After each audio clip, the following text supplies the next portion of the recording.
아멘. 오늘 함께 보실 하나님의 말씀 요한복음 14장 16절에서 20절까지 말씀입니다. 신약성경 172페이지에 있습니다. 요한복음 14장 16절에서 20절까지 말씀. 제가 먼저 읽고 한 절씩 교독하신 후에 마지막 20절은 함께 읽도록 하겠습니다.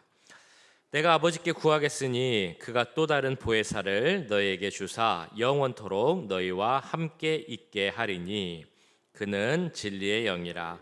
세상은 능히 그를 받지 못하나니 이는 그를 보지도 못하고 알지도 못함이라.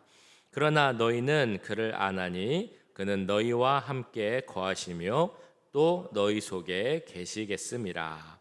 내가 너희를 고아와 같이 버려두지 아니하고 너희에게로 오리라. 조금 있으면 세상은 다시 나를 보지 못할 것이로되 너희는 나를 보리니 이는 내가 살아있고 너희도 살아있겠음이라.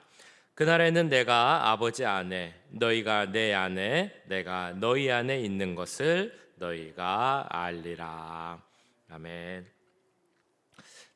뜨거운 용광로를 보신 적 있으십니까? 우리가 화면이나 또 여러 영상을 통해서 보신 적이 있을 거라고 생각이 됩니다. 그 쇠조각이 뜨거운 불 속에 들어가서 뜨거운 빨갛게 타고 있는 그런 덩어리를 보게 됩니다. 우리가 저는 덩어리를 보면 이런 생각을 하실 수 있을 것 같습니다. 저게 쇳덩어리인가 불덩어리인가? 쇳덩어리 같기도 하고 불덩어리 같기도 한 그런 새빨간 그런 덩어리를 다 보신 적이 있으실 겁니다. 에이든 토저라는 목사님, 미국 신학에 영향을 많이 끼친 목사님께서 성령의 어떤 역사에 대해서 이 용광로의 예를 들어서 이렇게 설명을 한 적이 있습니다. 쇠조각을 불에 넣고 석탄을 넣어 더 세게 불을 일으킵니다. 처음에는 쇠조각과 불이라는 두 가지 물질이 존재합니다. 하지만 시간이 흐를수록 이 두 가지 물질 사이에는 침투 작용이 일어납니다. 쇠조각이 불 안에 있을 뿐 아니라 불이 쇠조각 안에 있게 됩니다. 처음에는 별개의 물질이었던 것들이 서로 섞이고 상호 침투하여 결국 하나가 되게 됩니다. 라고 용광로를 설명을 합니다. 성령의 역사가 바로 그렇다는 것입니다. 우리 안에 계신 성령. 성령이 우리 안에 계시다고 해서 나라는 존재가 달라지는 것은 아닙니다. 나라는 인간은 그대로 있습니다. 성령은 성령대로 하나님의 모습으로 그렇게 계십니다. 그런데 우리의 본질이 서로 바뀌는 것은 아니지만 내 안에 계신 성령님이 우리 안에 계심으로 말미암아 내 안의 모습과 성령의 모습이 서로 이제 침투를 하게 되고 서로 하나가 돼 가는 것입니다. 내 안에 계신 성령의 모습을 통해 그걸 내주라고 하죠. 성령의 내주를 통하여서 우리가 하나님과 하나 되는 그런 체험을 하게 된다라는 것입니다. 이것이 바로 성령의 역사, 성령의 충만함이라고 우리는 부를 수 있습니다. 자, 오늘 본문을 보시면 이 성령의 역사, 우리를 위해 이 땅에 오신 보혜사 성령님에 대한 말씀이 나옵니다. 예수님께서 3년 반 동안 제자들과 함께 생활을 하신 후에 이제 하나님께로 가실 때가 되셔서 제자들에게 내가 너희를 떠나 하나님께로 되돌아갈 때가 되었다라고 말씀을 하십니다. 그 말씀을 듣는 제자들이 이제 걱정을 하게 되죠. 그래도 그들 각자 마음속에 품고 있는 생각은 달랐을 수 있겠지만 그럼에도 불구하고 어쨌든 그들은 자기가 갖고 있던 모든 것을 다 내어버리고 예수님을 쫓았던 그런 사람들입니다. 근데 예수님이 이제 내가 너희를 떠날 것이다 라고 말씀을 하니까 제자들이 그러면 어떻게 해야 되나? 예수님이 안 계시면 이제 다 끝은 아닌가라는 생각과 걱정을 하게 됩니다. 그런 제자들에게 예수님께서 걱정하지 말라. 나는 떠나지만 그래도 너희가 걱정하지 않을 이유가 있다라고 이제 여러 말씀을 해주십니다. 그 중에 하나가 지난주에 보았던 내 이름으로 예수의 이름으로 구하라라는 말씀을 주시죠. 내 이름으로 구하면 내가 응답할 것이고 내가 또한 행할 것이다 라는 것이 지난주에 보았던 그 예수님의 말씀이셨습니다. 자, 두 번째로 오늘 주시는 말씀이 있습니다. 바로 내가 너희하고 함께 있지 못하지만 그러나 나를 대신해서 너희와 함께하고 너희를 지켜줄 다른 이를 보내주겠다라는 약속의 말씀이 바로 오늘 16절에 이렇게 나옵니다. 내가 아버지께 구하겠으니 그가 또 다른 보혜사를 너희에게 주사 영원토록 너희와 함께 있게 하리니. 자, 이 말씀 너무나 중요한 말씀이죠. 성령에 대해서, 성령을 보내주시는 예수님의 약속, 보혜사 성령에 대한 너무나 중요한 약속의 말씀이 바로 요한복음 14장 16절에 나옵니다. 예수님께서 이렇게 말씀을 하시는 겁니다. 너희들 걱정하지 않아도 된다. 내가 너희를 위해서 지금 하나님 아버지께 하나를 간구하고 기도할 건데, 그게 무엇이냐면 나를 대신해서 너희와 영원히 함께 있을, 너희 안에 거하실 또 다른 성령님을 보내주겠다라는 그 약속의 말씀이라는 것입니다. 자, 16절을 보시면 우리가 꼭 기억해야 될 말씀이 있는데, 하나는 예수님께서 보혜사를 보내주겠다라고 말씀하셨는데 그 앞에 또 다른이라는 그 수식어가 붙는다는 것입니다. 내가 너희를 위해 보혜사를 보내주실 것인데 이는 또 다른 보혜사다. 그 말씀은 곧 그 전에 먼저 오신 이전에 오신 보혜사가 있다라는 그런 의미의 말씀입니다. 자, 그러면 성령님 이전에 먼저 오신 보혜사는 어떤 분을 의미하는 것일까요? 여기 나오는 보혜사, 먼저 오신 보혜사는 바로 우리의 믿는 예수 그리스도를 의미합니다. 예수님이 먼저 오신 보혜사라는 것입니다. 그래서 예수님이나 성령님이나 우리를 보호하시고 우리를 도우시는 그 역할을 하십니다. 대표적으로 이런 예가 있겠죠. 지난번에 한번 말씀드렸습니다만 예수님께서 승천하시고 재림하시기 전에, 즉 지금 이 시간에는 예수님께서 무엇을 하고 계실까라고 말씀을 드리면서 예수님께서 하시는 일 중에 하나는 하나님 보좌 우편에서 우리를 위해 기도하시고 간구하신다라는 말씀을 드렸습니다. 로마서 8장에 그 말씀이 나오죠. 로마서 8장 34절, 누가 정죄하리요? 죽으실 뿐 아니라 다시 살아나신 이는 그리스도 예수시니 그는 하나님 우편에 계신 자요 우리를 위하여 간구하시는 자시니라. 자, 그런데 같은 로마서 8장을 보면 우리를 위해 기도하시고 간구하시는 분이 예수님뿐만이 아니라 성령님도 지금 우리를 위해 간구하신다라는 말씀이 이렇게 나옵니다. 로마서 8장 26절 우리 같이 한번 읽어보실까요? 자, 시작.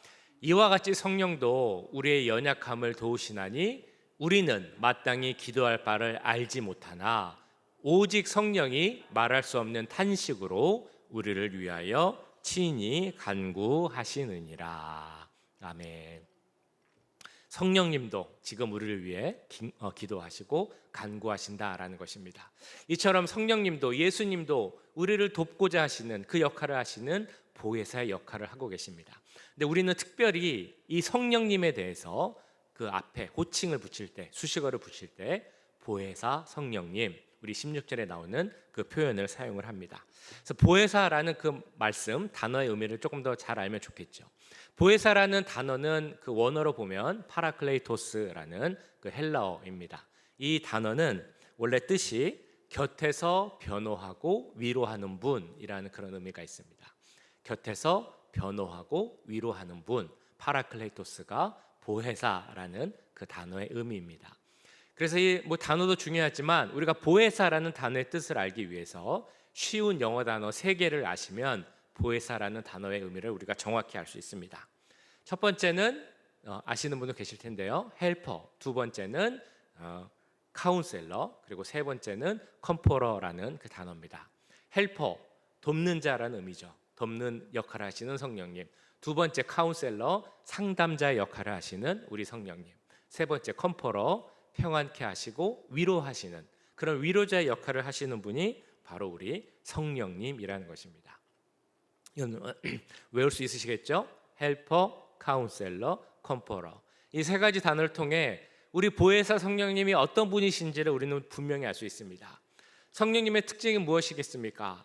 우리와 함께 하시는 우리 성령님, 우리와 영원히 함께 하시겠다, 그 약속을 지키시는 분이 바로 우리 성령님이라는 것입니다. 성령님께서 우리와 함께 계시면서 하시는 역할이 무엇이라는 것입니까? 우리를 도우시고 우리의 마음, 우리의 형편 모든 것을 아시고 그래서 우리에게 평안을 주시고 위로를 주시고 필요한 것을 채워주겠다라고 하시는 그 말씀하시는 분이 바로 성령님이시는 분임을 믿습니다. 그래서 우리가 성령님이라는 그 용어를 사용할 때 그 앞에 보혜사 성령이라는 그 호칭을 자주 사용하면 더 좋을 것이다라는 생각이 듭니다.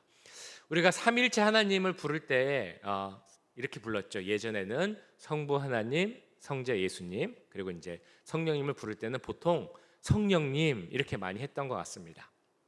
물론 그것도 맞습니다. 세 번째, 삼위에 되신 하나님을 성령님이라고 부르는 것도 물론 맞지만, 그래서 저를 포함해서 요새는 이제 이렇게 많이 표현을 하는 것 같습니다. 성부 하나님, 성자 예수님, 그리고 성령 하나님. 자, 이렇게 불러서 우리가 얻게 되는 유익이 있습니다. 그 뭐냐면 성령님이 어떤 분인지를 분명히 우리가 나타낼 수 있다는 것이죠. 성령님은 어떤 에너지 혹은 어떤 바람, 그런 역할을 하시는 분은 아닙니다. 뿐만 아니라 우리가 성령을 이해할 때 어떤 신적인 특성은 있지만 성부 하나님이나 성자 예수님보다는 조금 못한 그런 역할을 하는 그런 분으로만 생각할 수 있는데, 그런 오해를 하지 않을 수 있게 한다는 그런 의미가 있습니다. 성령 하나님이라는 분명한 호칭을 붙임으로써 성령님도 삼위일체 중에 한 분이시고 분명한 하나님이시다라는 것을 나타낼 수 있다는 것입니다. 자, 이렇게 성령 하나님이라는 호칭도 참 좋지만 또 제가 이제 사용하고자 하고 싶은 것은 보혜사 성령님이라는 그 용어를 사용하는 것입니다. 뭐 이렇게 사용할 수 있겠죠. 창조자 하나님, 구원자 예수님, 그리고 보혜사 성령님, 이런 호칭도 좋고요. 혹은 삼일체를 부를 때 성부 하나님, 성자 예수님, 보혜사 성령님, 이런 호칭으로 부르는 것도 좋을 것 같습니다. 왜냐하면 이를 통해서 우리 성령님, 보혜사 성령님, 헬퍼가 되시고 카운셀러가 되시고 컴포러가 되시는 그 성령님의 역할을 우리가 잘 깨달을 수 있기 때문입니다. 오늘 말씀을 보시면 예수님께서 내가 가는 대신 또 다른 보혜사를 너에게 보내주겠다라고 말씀을 하십니다. 그리고 나중에 말씀인 요한복음 16장 7절을 보시면 이렇게 나오죠. 내가 떠나가는 것이 너희에게 더 유익이다.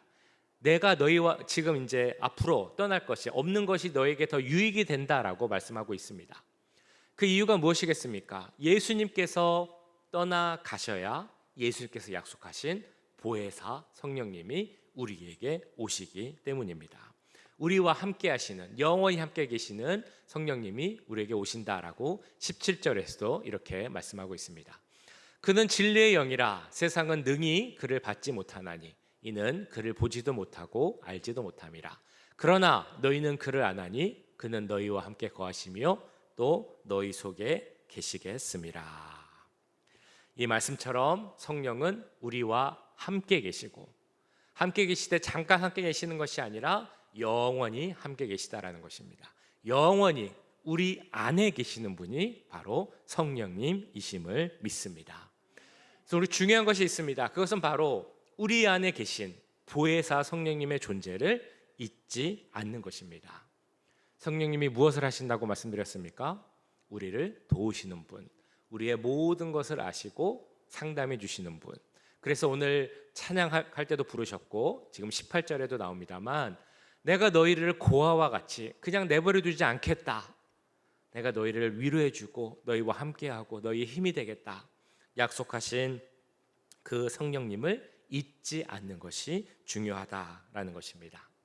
그래서 이런 우리 안에 계신 성령님을 잊지 않고 성령님의 말씀을 듣고 그 성령님이 인도하시는 대로 삶을 살아가는 것을 바로 우리는 성령 충만한 삶이라고 부릅니다. 성령 충만한 삶.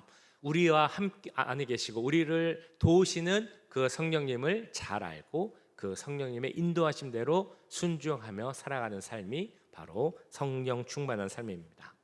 성령 충만한 삶에는 두 가지 특성이 있습니다. 하나는 성령의 열매를 맺는 삶, 또 하나는 성령의 은사로 교회를 섬기는 삶. 이렇게 두 가지가 있습니다. 성령 충만 하면 어떤 말씀이 생각나십니까? 너무 잘 아시는 말씀 있습니다. 갈라디아서 5장 22절 23절 말씀 우리 같이 한번 읽어보실까요? 갈라디아서 5장 22절 23절. 자, 시작.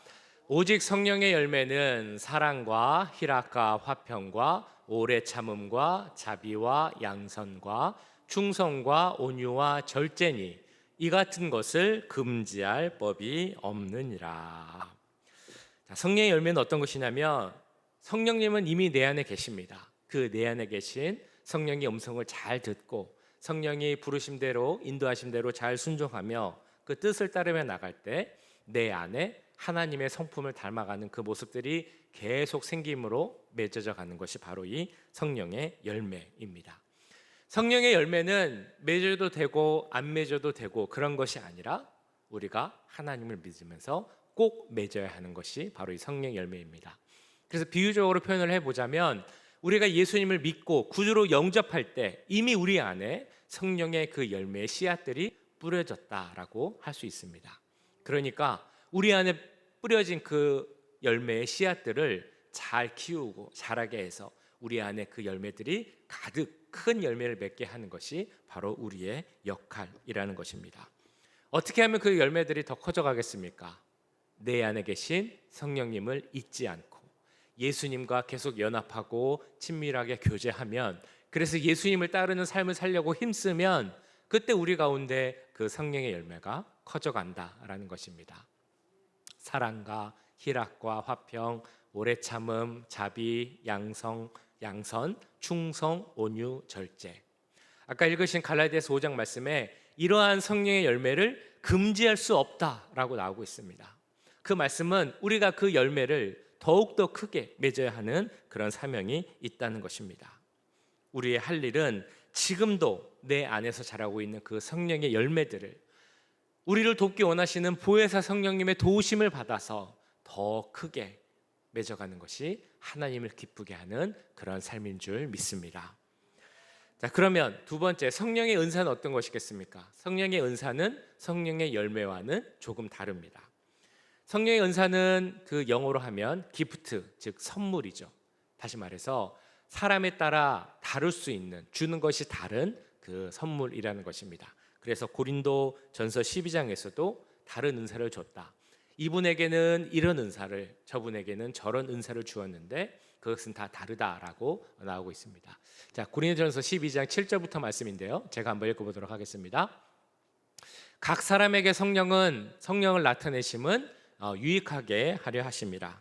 어떤 사람에게는 성령으로 말미암아 지혜의 말씀을, 어떤 사람에게는 같은 성령을 따라 지식의 말씀을, 다른 사람에게는 같은 성령으로 믿음을, 어떤 사람에게는 한 성령으로 병 고치는 은사를, 어떤 사람에게는 능력 행함을, 어떤 사람에게는 예언함을, 어떤 사람에게는 영들 분별함을, 다른 사람에게는 각종 방언 말함을, 어떤 사람에게는 방언들 통역함을 주시나니 이 모든 일은 같은 한 성령이 행하사 그의 뜻대로 각 사람에게 나누어 주시는 것이니라.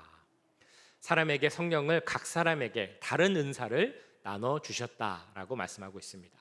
왜 각 사람에게 다른 은사를 나눠 주셨다라고 말씀하고 있습니까? 그 이유는 그 각자의 은사를 통해 우리 하나님의 몸된 교회를 바로 섬기기 위함이다라고 말씀합니다. 각자에게 주신 은사가 분명히 있으실 겁니다. 나에게 주신 달란트, 재능, 그것을 하나님을 위해서, 하나님의 몸된 교회를 위해 사용할 때 그것이 바로 은사가 됩니다. 그러니까 몸된 교회를 위해 사용할 때 그것이 은사가 된다. 즉 우리 교회를 위해서, 하나님 나라를 위해서 사용해야 한다는 것입니다.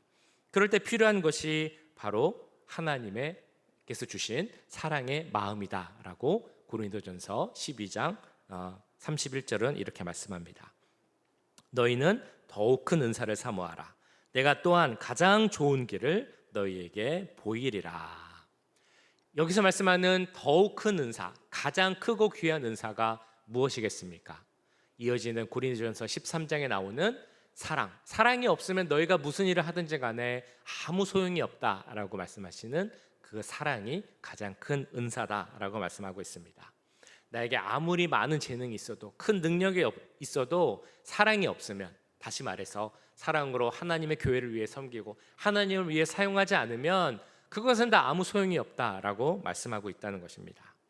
이것이 바로 우리에게 주신 성령의 은사, 하나님의 나라와 교회를 위해 사용해야 하는 성령의 은사의 특징입니다. 자, 이러한 성령의 은사의 특징을 알고 성령의 열매를 맺어가는 성령 충만한 삶을 살기 위해 우리에게 필요하고 너무나 중요한 것, 그것은 무엇이겠습니까? 아까 말씀드렸던, 반복적으로 말씀드렸던 것입니다. 바로 예수님께서 보내주시고 지금도 우리와 함께 하시는 보혜사 성령님의 존재를 잊지 않는 것.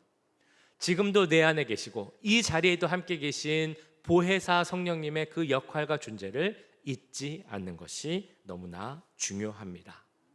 우리를 도우시는 성령님, 우리와 함께 하시는 성령님, 너의 모든 것을 안다. 너의 마음과 형편을 안다. 그래서 내가 너희를 편안하게 하겠다. 위로해 주겠다라고 약속하신 그 성령님.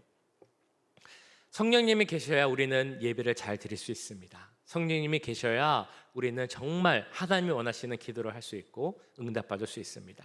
성령님이 계셔야 우리가 말씀을 듣고 설교를 들을 때도 그 말씀의 은혜를 받게 되고 말씀의 능력을 알게 됩니다.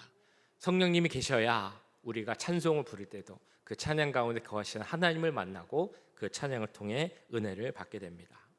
그리고 성령님이 계셔야 하나님이 말씀하신 성령의 열매를 우리 삶 가운데 맺어져 가게 될 줄 믿습니다.